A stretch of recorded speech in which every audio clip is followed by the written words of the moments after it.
Covering Fremont, Palo Alto, North Bay, and all the Bay Area. This is ABC 7 News. He's the one who got away. The Zodiac killer terrorized the Bay Area in the late 60s and early 70s. Yeah, now, nearly 45 years later, the crimes are still unsolved. And ABC 7 News I-Team reporter Dan Noyes is here. And Dan, there's one tip in particular that police may want to pay more attention to. Yes, I think so, Dan and Amma. You know, local law enforcement still receives about one tip a week on this case. And now a man from New York tells me he knows who the Zodiac is because the killer confessed to him. We have learned both Napa County sheriffs and San Francisco police have placed this new name on their list of suspects. New North. Investigators have tied the same man, the Zodiac, to 5 murders in 1968 and 69. He sent cryptic messages to local newspapers, taunting police about their inability to arrest him. December 1968, 2 teenagers killed on Lake Herman Road in Benicia. The 2 victims were ordered out of the car and shot. July 1969, a couple shot while parked at Blue Rock Springs Park in Vallejo. The female victim died, the male survived. And this guy just literally shot those 2 kids to pieces. September 1969, a masked man stabbed 2 people at Lake Berryessa in Napa County, killing one of them. We wanted to administer first aid, but there was no place to give first aid. October 1969, a San Francisco cab driver shot and killed. Days later, a local paper received a letter from the Zodiac claiming responsibility for the murder, along with a piece of a bloody shirt. Handwriting analysis of a foreboding letter indicates the writer is the same man who's committed 5 murders. Over the past 45 years, police have investigated and cleared more than 2,500 suspects. And the tips keep coming, including the one from Randy Kenny of upstate New York. Well, he says, I killed some people.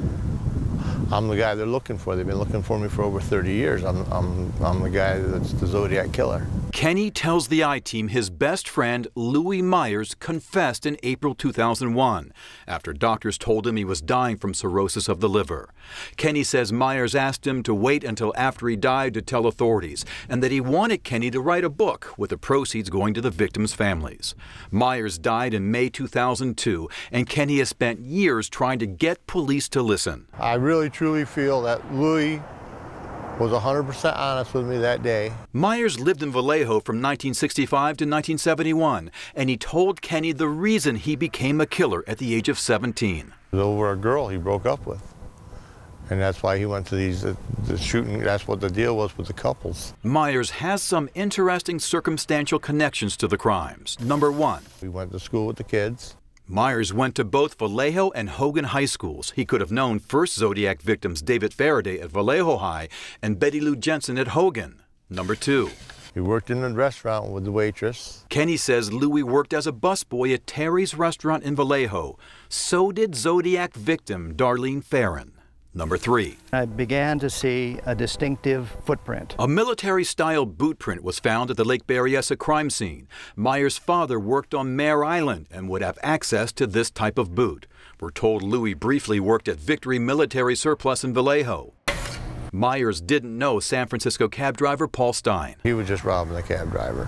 He told you that? Yeah, that was just for drug money. Myers got in trouble with Vallejo police, unrelated to the Zodiac murders. His rap sheet includes disorderly conduct, theft, and possession of stolen property. Louis was a good guy.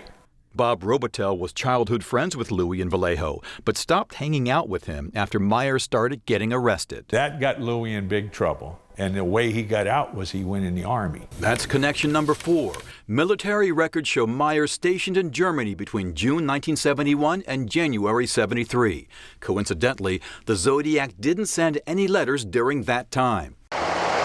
After the Army, Myers moved back to New York and became a long-haul trucker, making runs back to the Bay Area. Robitel says Myers also confessed to him in 1976. And that was the time that he told me that he was the Zodiac.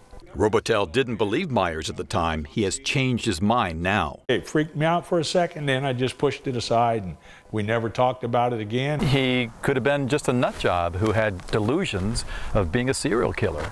Oh, that's possible, too. 2 retired cops who responded to Zodiac crime scenes are skeptical a teenager could have pulled off the attacks, and they say Myers doesn't seem to fit witness descriptions of the Zodiac, including one by a surviving victim. This picture of this Myers guy doesn't, to me, doesn't look anything like what Michael Mageau described. Still, the former officers believe the Louis Myers tip is credible enough to pursue, especially if they can come up with new evidence that actually ties him to the crimes. The suspect will keep certain items they use in a homicide, the knife, the gun, the hood. Those are items Kenny hasn't seen and doesn't have.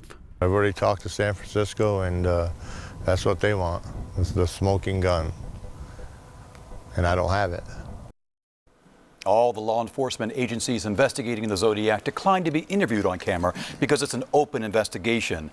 We did speak over the phone with some of Myers' family members. Some said there's no way he was a killer, but his daughter told us she would like police to look into it and give a final answer on this.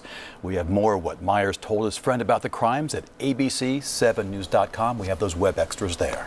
That is fascinating, Dan. After so long. Yeah, thank you.